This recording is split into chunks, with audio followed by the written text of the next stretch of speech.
para comprovar que o nosso Deus é poderoso, eu quero que você leia comigo o versículo 3 de Gênesis 1, que diz assim: disse Deus, haja luz, e houve luz. Nós vamos começar essa palavra com esse versículo. Aqui você que às vezes é jovem, adolescente, já participou de gincana bíblica, ou até em EBD, às vezes na gincana tem aquela etapa de versículo decorado.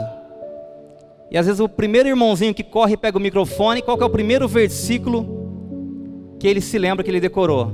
Gênesis capítulo 1, versículo 1. No princípio criou Deus os céus e a terra.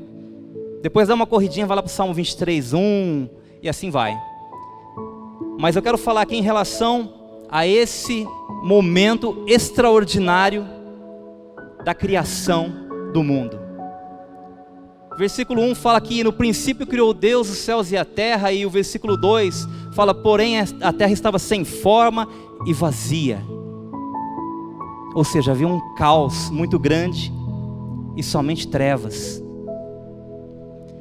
E Deus, de forma maravilhosa, Ele decide colocar tudo em ordem. E a primeira palavra determinada por Deus no processo criativo do mundo foi: haja luz. Nós vemos aqui, e a luz veio a existir. Eu quero dar uma pausa aqui nesse texto para comentar com você sobre uma vida na escuridão. Você já parou para imaginar se nós não tivéssemos a luz? Se nós apagássemos toda a luz da igreja, como que nós ficaríamos aqui dentro? Tudo no escuro, mas não numa trevas de forma total. Por quê? A luz lá de fora do poste vai entrar aqui, vai clarear de alguma forma. Você tem teu aparelho celular para iluminar um pouco. Nós temos a luz da lua e das estrelas. Nós não ficamos numa escuridão total. Mas aqui, irmãos, nada disso existia. Havia somente trevas. E o interessante é que talvez a gente muitas vezes lê a palavra de Deus e não para meditar no que está escrito. Deus falou, haja luz e houve luz. Mas não existia o sol, não existiam as estrelas, não existia a lua.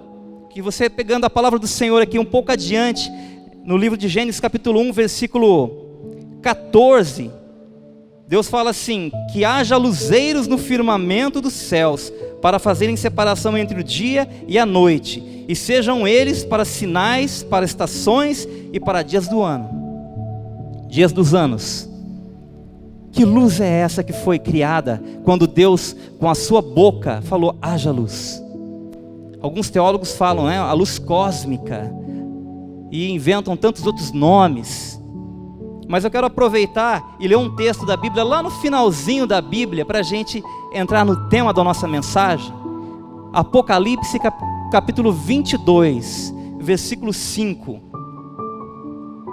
Diz assim lá: então já não haverá noite, nem precisam eles de luz de candeia, e nem da luz do sol, porque o Senhor Deus brilhará sobre eles, e reinarão pelos séculos dos séculos.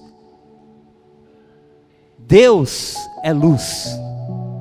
Quando Ele determinou que houvesse luz, é porque Ele estava determinando que Ele era a luz. Que Ele era a luz que estava iluminando toda a sua criação.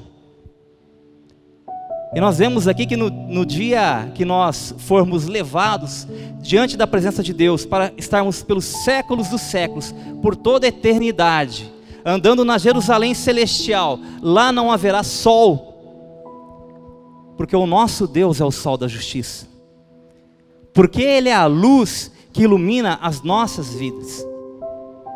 Por isso eu quero compartilhar com você algo maravilhoso, que Deus está colocando no nosso coração nessa noite. O título dessa mensagem é Luzeiros que dissipam as trevas. E eu gostaria que você agora abrisse a palavra do Senhor, no primeiro livro do Novo Testamento, em Mateus capítulo 5, versículo 14. Luzeiros que dissipam as trevas. A palavra luzeiro, Luzeiros no vocabulário significa farol, ou algo que faz com que apareça luz, um grande clarão. E aqui em Mateus capítulo 5, versículo 13, Jesus fala algo, irmãos, que nos traz uma grande responsabilidade como servos e servas de Deus. Versículo 14 diz assim: vós sois a luz do mundo. Não se pode esconder a cidade edificada sobre um monte, nem se acende uma candeia para colocá-la debaixo do alqueire, mas no velador, e alumia a todos os que encontram na casa. Assim brilhe também a vossa luz diante dos homens, para que vejam as vossas boas obras e glorifiquem o vosso Pai que está nos céus. É algo maravilhoso que Deus tem feito nas nossas vidas, irmãos. Mas é uma grande responsabilidade quando você fala que você é um cristão. Fala que você é uma pessoa nascida de novo. Que você é uma nova criatura. Porque Jesus diz assim: vós sois a luz do mundo. Assim como Deus criou a luz quando só havia trevas, agora eu e você, nós somos a luz do mundo.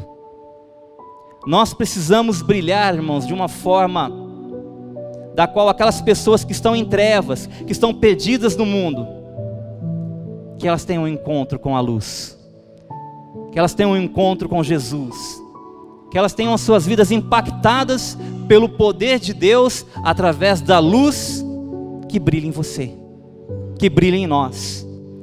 E aqui Jesus ele faz uma comparação, no versículo 15, a uma cidade que está colocada no alto do monte. Aqui em Rio Preto, aqui na região de Rio Preto, não tem muitas montanhas, né? Mas quando você está na rodovia, a rodovia nossa principal aqui, a rodovia Washington Luiz, e você está ali perto de Uchoa, Cedral, ainda assim, no meio da noite, você consegue ver ao longe as luzes de Rio Preto. E você sabe que São José do Rio Preto está chegando. Quando você viaja de São Paulo, vem de uma distância muito grande, você já está cansado.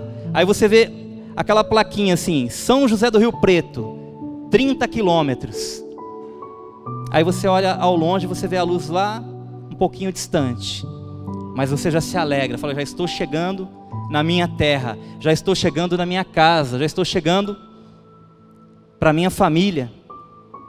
Então como que nós vamos esconder uma cidade edificada, construída no alto do monte? A dezenas de quilômetros as pessoas vão enxergar a cidade lá em cima. E aqui Jesus ainda faz um comparativo com uma candeia, que é um aparelho, que é uma lâmpada movida a óleo, que quando você acende ela, onde você coloca ela? No seu cômodo, na sua casa, né? Hoje todo mundo tem energia elétrica, né? Talvez alguns podem ainda morar lá no sítio, acender lá um lampiãozinho, uma candeia, mas a maioria, que acho que todos nós, temos energia elétrica em casa. Mas se você tivesse que acender uma candeia, você iria colocar embaixo da tua cama? Você ia colocar embaixo da sua mesa? Você ia colocar atrás do sofá? Ou você ia colocar num lugar onde ela poderia iluminar todo o cômodo e, se possível, toda a sua casa? Esse é o desafio que Jesus lança aos seus discípulos. Esse é o desafio que Jesus lança à sua igreja. Nós sermos luz. E aqui ele fala assim: vós sois a luz do mundo. É muito fácil, eu estava conversando antes do culto com alguns irmãos, é muito fácil nós sermos luz dentro da igreja. Aqui é maravilhoso. Você vai cumprimentar o seu irmão, ele é luz. A comunhão aqui é muito agradável. São momentos, algumas horas, alguns minutos de alegria na presença de Deus. Então, é muito bom, irmãos. Mas e quando nós saímos de dentro da igreja?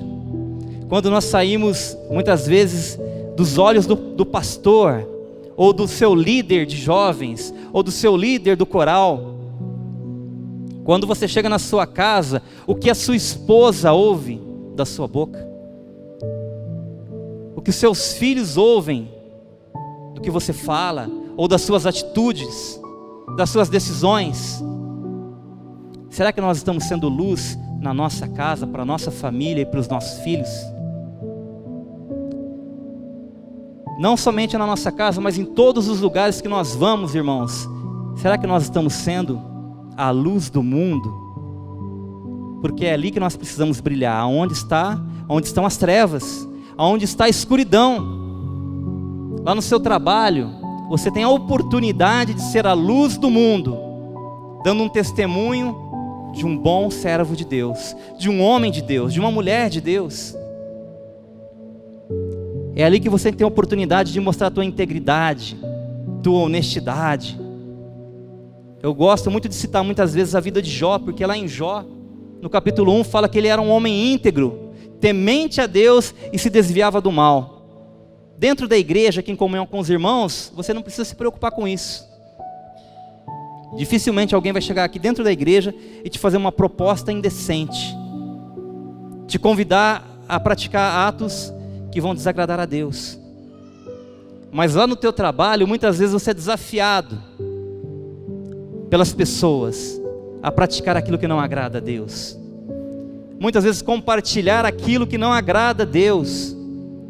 Quantas rodas de piadas maliciosas, palavrões são proferidos lá no teu emprego, não por você, mas por outras pessoas. E você está naquela rodinha. O Salmo capítulo 1 fala: bem-aventurado o varão que não anda segundo o conselho dos ímpios. Eu compartilhei quarta-feira esse texto, lá em Neves Paulista, que a gente estava fazendo um estudo,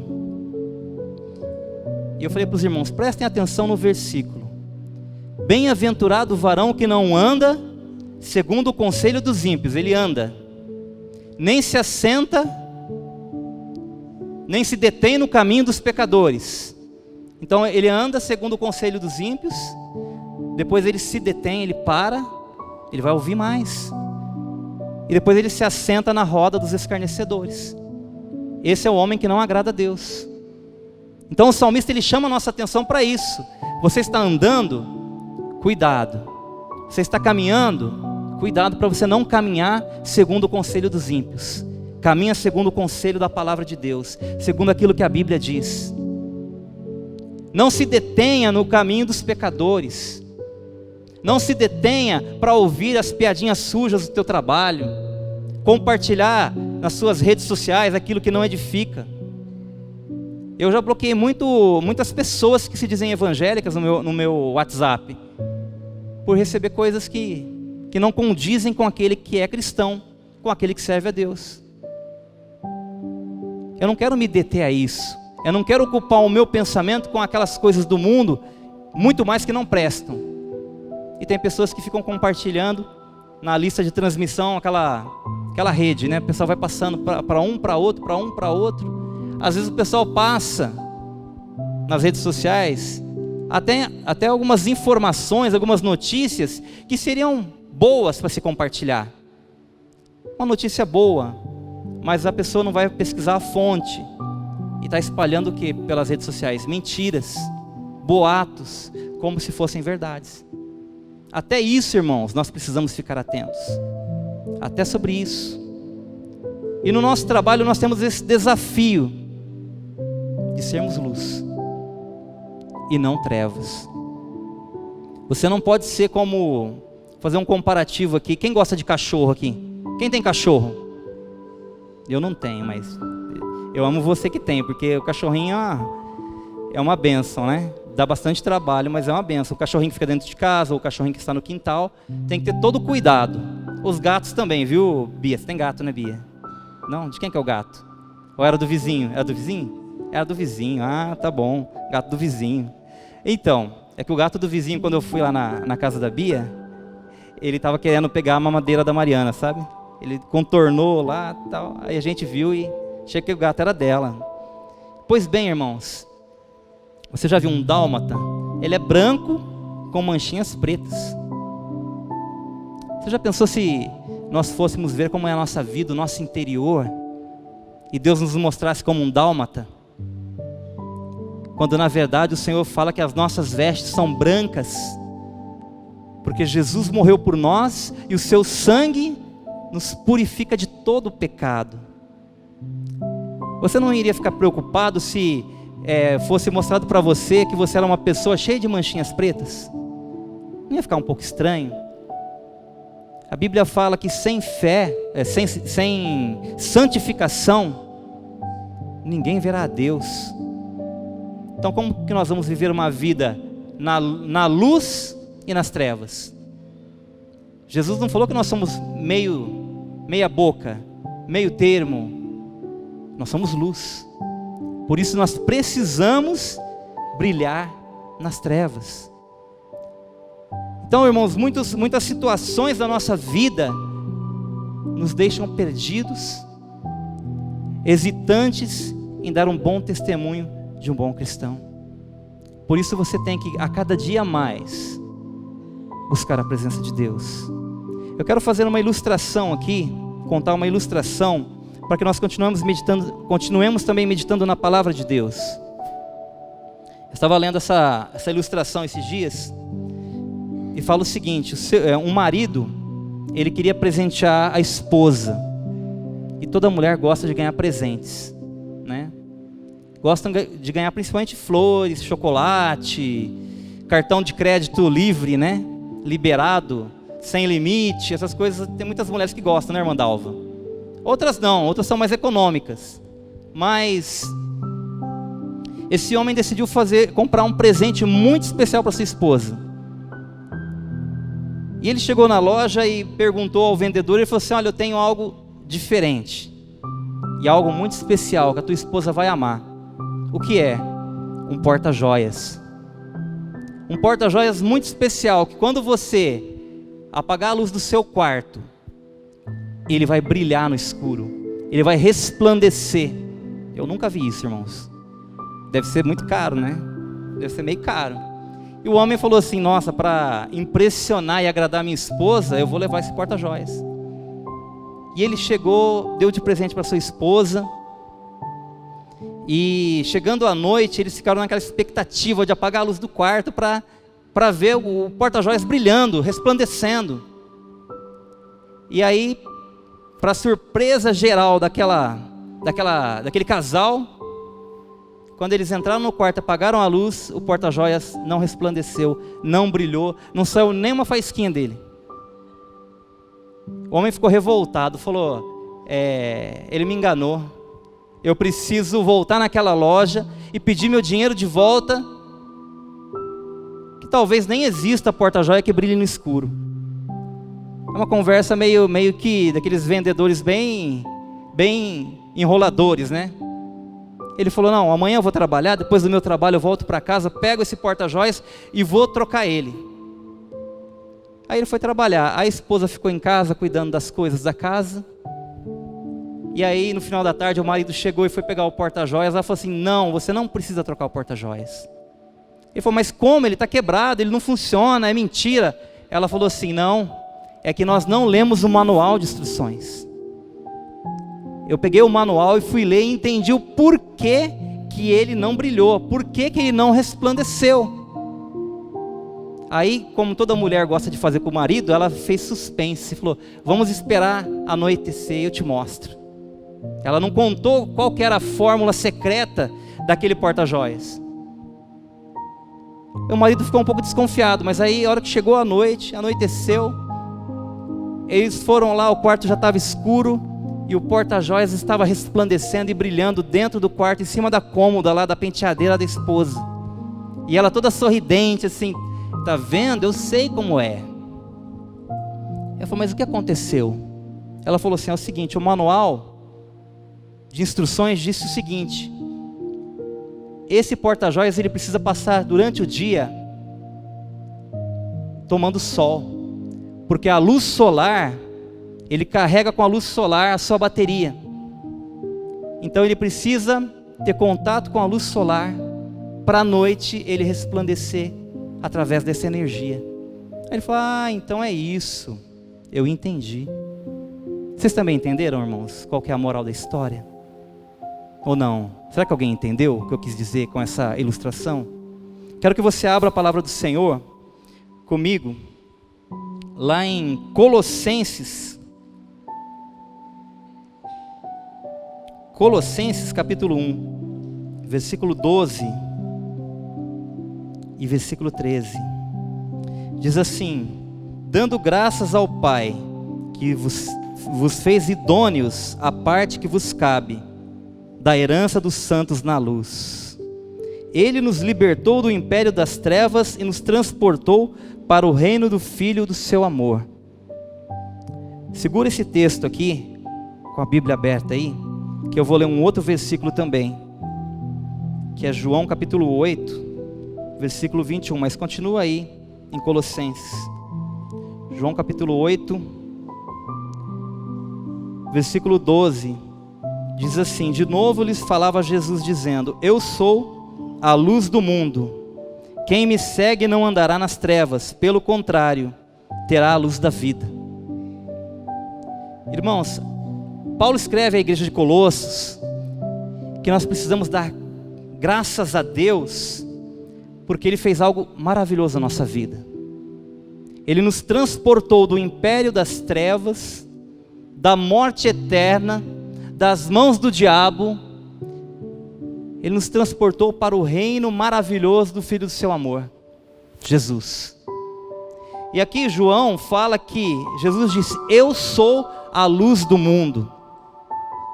Então, se você for fazer uma comparação com essa ilustração, que você é um porta-joias, o manual está aqui, ó. O manual de instruções para que você possa saber como você vai brilhar, como você vai resplandecer, como você vai brilhar nas trevas, é a palavra de Deus.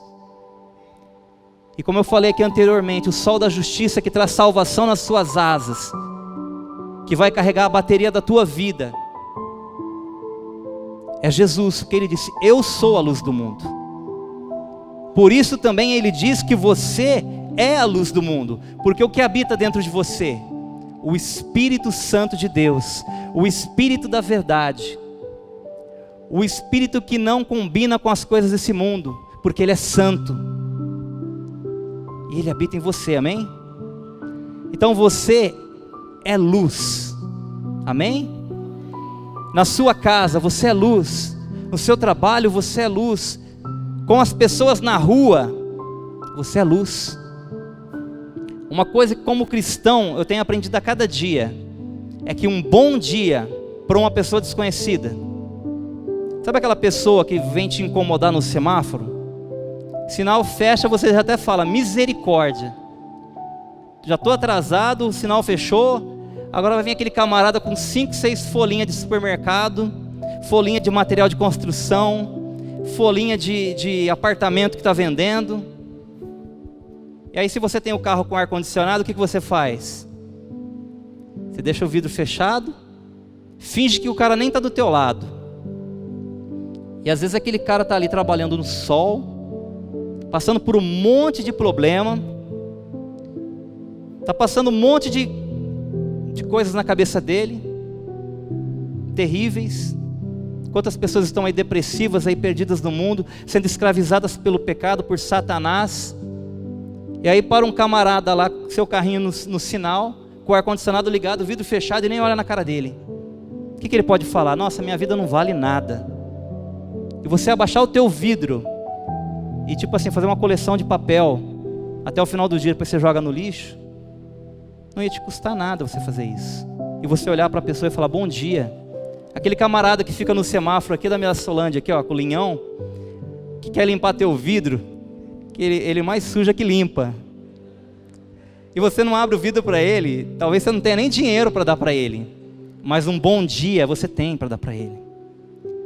Abençoar ele, você tem como abençoá-lo, com palavras, com atitudes daquele que é luz, daquele que tem o Espírito Santo. Muitas vezes, irmãos, nós estamos numa situação melhor que outras pessoas, e nós podemos demonstrar esse amor, sendo luz para o nosso próximo. É muito fácil aquele próximo que de repente tem um salário bom como você, ou é um parente seu que é muito bacana. Mas se nós amarmos o nosso próximo, que está em dificuldade. A nossa igreja fez uma parceria com a Via Amor. Eu tenho certeza que todos os irmãos aqui da igreja amaram essa ideia. Talvez nem todos vão se envolver por causa do trabalho, por causa de falta de tempo, de forma voluntária lá. Mas você pode fazer algo por aquele lugar. A Via Amor é um projeto que vai alcançar pessoas em situação de rua, aonde vai dar atendimento médico, aonde vai realizar cursos profissionalizantes, aonde a pessoa vai poder tomar um café da manhã, almoçar e jantar, e ter a oportunidade de novamente voltar à sociedade. Então é muito bom você participar, contribuir de alguma forma. E se você não tem tempo, contribua orando por esse projeto, porque isso vai ser um farol, isso vai ser uma luz para essas pessoas que tanto precisam, irmãos. E aqui voltando aqui para o texto de Colossenses, ele nos libertou do império das trevas e nos transportou para o reino do Filho do seu amor, no qual temos a redenção e a remissão dos pecados. Este é a imagem do Deus invisível, o primogênito de toda a criação, pois nele foram criadas todas as coisas, no céu e sobre a terra, as visíveis e as invisíveis, sejam tronos, soberanias, quer principados, quer potestades. Tudo foi criado por meio dele e para ele. Irmãos, nós temos um Deus poderoso, que criou todo o universo. Nós vamos lá para o capítulo 1 de Gênesis e vemos ele criando tantas coisas. Ele poderia estar ocupado com tantas outras coisas no universo. Ele está preocupado comigo, ele está preocupado com você. Ele está preocupado em ter um relacionamento com você. É claro que ele te convida a você vir até ele como você está. Talvez você esteja perdido, talvez você esteja confuso, talvez você esteja em trevas, por algum motivo. Deus não está preocupado como você está. Ele sabe como você pode ficar quando você entrega a tua vida ao Senhor. Quando você começa a andar em novidade de vida. Quando você toma uma decisão na sua vida em abandonar as trevas. Nós lemos aqui que a palavra de Deus fala que Deus é luz. E o próprio Jesus falou assim: eu sou a luz. Nele não há trevas nenhuma. Nele não há possibilidade que as trevas invadam. Porque Ele é santo. Ele é maravilhoso. E nós somos filhos do seu amor. Nós somos adotados através do sacrifício de Jesus. E hoje nós não precisamos falar mais que nós estamos separados de Deus. Adão, quando ele pecou, ele se separou de Deus. Houve uma morte espiritual. Deus, quando falou para Adão: olha, se você comer do fruto da árvore do conhecimento do bem e do mal, certamente você vai morrer. Adão comeu o fruto, né? Primeiro foi a mulher, depois foi o homem, claro, né? Lembra da história, né? Mas sim, o homem desobedeceu a Deus. Ele comeu e certamente ele se envergonhou porque ele viu sua nudez. Mas ele não morreu, porque Deus não estava falando de uma morte física. Deus estava falando de uma morte espiritual, de uma separação que a humanidade ainda experimenta. A separação de Deus, a separação da luz, a separação da santidade. E se Jesus voltar hoje, irmãos, eu creio que você vai ser salvo. Se Jesus voltar hoje, você vai ser arrebatado, porque você é luz. Mas talvez um irmão seu está nas trevas. Talvez um amigo seu de trabalho que você gosta tanto, aquele amigo de Coca-Cola, aquele amigo do cachorro-quente, né, Lino? Aquele amigo do bate-papo, saudável. Porque tem pessoas que não são evangélicas, irmãos, que não são cristãs, que talvez é de uma outra religião, talvez ele é ateu, mas ele tem uma integridade tão grande, uma honestidade tão grande, princípios, que a gente fala assim, né? Ele só falta ser crente. Como se todo crente fosse santo. Como se todo crente fosse bom. Como deveria ser.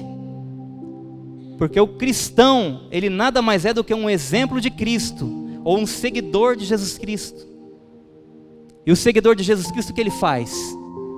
Ele precisa iluminar nas trevas. Ele precisa ser luz. Ele precisa fazer a diferença. Será que eu estou fazendo a diferença, irmãos? Será que você está fazendo a diferença? Aqui na igreja a gente faz a diferença. O dia que precisa fazer uma faxina, né? O ano passado a gente ficou um período sem ninguém fazer a faxina da igreja. E aí os departamentos da igreja tinham as escalas, né, irmã Sunamita? Cadê a irmã Sunamita? Aqui. E aí a gente vinha para cá, na nossa escala. Os homens, os jovens, o coral, o louvor, as mulheres, o pessoal do som. E vinha limpar a igreja. E era até um pouco divertido. Às vezes a gente comprava uma Coca-Cola, tomava uma Coca-Cola junto, comia um pãozinho com manteiga.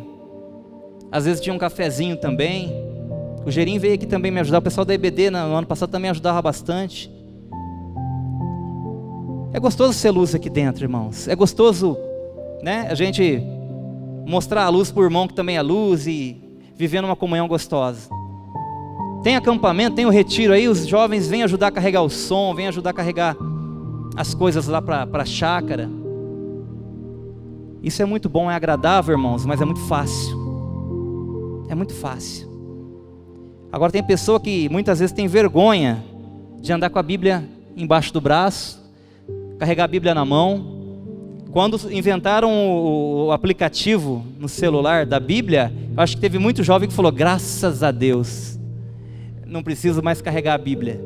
Eu só chego na igreja e... Amém, você tem que usar mesmo a Bíblia no seu celular. Eu tenho minha Bíblia no celular, eu tenho minha Bíblia no meu notebook, eu tenho a Bíblia em casa, assim, várias Bíblias de estudo. É muito bom. Mas nós não podemos deixar de mostrar lá fora que nós somos diferentes. Que você é diferente, você não é igual o mundo. Você tem Cristo na tua vida. E Ele, assim como fala aqui, Paulo fala aqui, Ele te transformou, Ele mudou você, Ele tirou de um lugar terrível. Você já imaginou se Jesus não tivesse morrido na cruz por nós? Onde nós estaríamos uma hora dessa? Eu praticamente cresci dentro da igreja, mas em um certo momento da minha adolescência, eu precisei tomar uma decisão como os meninos tomaram essa semana do retiro. Os meninos que se batizaram. Porque filho de pastor não é pastorzinho. E filho de um irmão cristão, ele não é cristãozinho. Ele precisa se converter para ser um cristãozinho. Ele precisa aceitar Jesus e andar em novidade de vida. E falar não para o diabo, e falar não para as trevas, e falar não para o pecado. E nós temos no nosso trabalho, principalmente no nosso trabalho, muitas ofertas, que é o próprio diabo que usa as pessoas para te tirar da presença de Deus, para te levar para um lugar de escuridão e de trevas. E detalhe, você com a luz apagada, você com a tua bateria arriada, você sem uma faísquinha da presença de Deus. É isso que o diabo quer fazer. Quando nós viemos à igreja como num culto de domingo, como num culto de quarta-feira, como num culto de jovens, ou de qualquer outro tipo de culto, irmãos, da qual é pregada a palavra de Deus, é pregado o evangelho, é pregada a verdade e não as mentiras. Porque existe um evangelho aí fora de facilidades. Enquanto a palavra de Deus fala que no mundo nós vamos ter aflições, mesmo sendo luz, mesmo andando em santidade, buscando santidade diante de Deus. A palavra do Senhor fala que nós teremos aflições. Tem evangelho aí fora que fala que se você aceitar Jesus, você vai ficar próspero, e é uma prosperidade também enganosa, porque você é próspero. Ah, irmão, eu estou desempregado. Você é próspero, porque você tem Jesus na tua vida. Você tem luz na tua vida. O emprego, um dinheiro, um carro, uma casa não vão dar a você o que Jesus pode te dar, que é a alegria, que é a paz, que é o amor, e que é a vida eterna com Ele. Dinheiro nenhum vai comprar a tua salvação e a tua eternidade com Deus. Então, mesmo você desempregado, você é uma pessoa próspera, porque você tem o melhor presente, que é a salvação que Jesus te deu. Então tem evangelhos aí que pregam facilidades, evangelho de prosperidade, teologia da prosperidade, teologia do liberalismo, pode tudo, uma vez salvo, sempre salvo. Então se eu sou salvo, eu posso ser trevas. Porque se eu vivo numa vida de pecado, eu estou nas trevas. Como que eu vou ser salvo? Como que a palavra de Deus fala que sem santificação eu não verei a Deus? Se eu vivo uma vida de pecado, se eu vivo uma vida de conserto com Deus, que é uma coisa que muitas vezes a gente aprende de uma forma errada. Dia de Santa Ceia é dia de conserto. Não, não é dia de conserto. Não é dia de conserto. Tem pessoa que deixa para pedir perdão para Deus no dia de ceia. Ele peca durante o mês todo, ele comete às vezes o mesmo pecado durante todos os dias do mês. Chega diante de Deus no dia da ceia, ele fala: Senhor, eu quero participar do pão, eu quero participar do cálice, mas eu estou em trevas. Me perdoa, Senhor. Eu sei que o Senhor me perdoa, me arrependi. Aí você vai lá e toma a ceia. Aí chega na segunda-feira, você volta a cometer as mesmas coisas. Ceia não é dia de conserto. Conserto com Deus é todos os dias. Você caiu, levanta, pede perdão para o Senhor, começa de novo. Você caiu, levanta, pede perdão para o Senhor, começa de novo. Até o dia que você não vai cair mais naquilo. Você fala assim: eu não caio mais porque eu não aceito. Eu não quero mais viver nessa vida de pecado. Eu quero viver uma vida diante de Deus com integridade, com honestidade. Eu quero que o meu patrão olhe para mim e fale: eu confio em você. Eu lembro quando eu era garoto, na década de 80, não vou falar mais a minha idade não, já tá bom, fica a dica. Na década de 80, eu fui trabalhar, eu tinha 12 anos. Ah não, perdão irmãos, década de 80 não, 90 vai. Sou mais novinho, calma aí. Eu não tenho a idade do Ricardo não, né Ricardo? Graças a Deus. Ricardo já está parecendo um Abraão com a barba lá. Glória a Deus por isso. Homem que anda com Deus, né Ricardo? Homem que anda com Deus, é isso aí. Irmãos, o meu patrão, eu tinha 12 anos, ele tinha confiança em mim com 12 anos. Eu não tinha nem carteira de trabalho, naquela época era mais fácil a gente trabalhar, né? E nós ouvimos falar sobre isso. Ah, você é evangélico? Ah, então não vou nem pegar teu currículo, está contratado. Porque a pessoa falava assim: ah, evangélico, crente, esses caras não pecam, esses caras aí têm medo de Deus, esses caras têm temor do Deus deles, vão contratar porque com certeza vai ser bom, vai ser uma boa para a nossa empresa. E na verdade não é que era. Contratava o camarada ia lá, chegava no horário, o patrãozinho falava assim: ó, você pode ficar mais uma horinha aí? Ficava. Agora hoje, irmãos, tem tanto cristão dando mau testemunho, sendo trevas, que hoje isso não faz mais diferença, quando na verdade precisava fazer diferença. Então a igreja de Cristo, nessa nossa época agora, nessa geração, ela precisa começar a rever seus valores de santidade, para que possa ser luz. Senhor, se eu estou falhando em alguma área, que o Senhor possa me mostrar, para que eu possa ser uma bênção para o meu patrão, para que eu possa ser uma bênção para minha esposa. Eu não vou perguntar para minha esposa não, senão eu tenho medo dela falar alguma coisa e eu ficar envergonhado, né? Mas ela está ali orando por mim, graças a Deus que ela ora por mim. Ela ora pelas minhas falhas. Mas irmãos, nós precisamos ser uma bênção para os nossos familiares, para os nossos parentes. Não ser motivo de contenda com aquele parente que não crê em Deus, mas ser motivo de amor, e abraçar e amar aquele seu tio, aquela sua tia, que muitas vezes fica te amaldiçoando. Vai lá abençoar ela com o amor de Deus.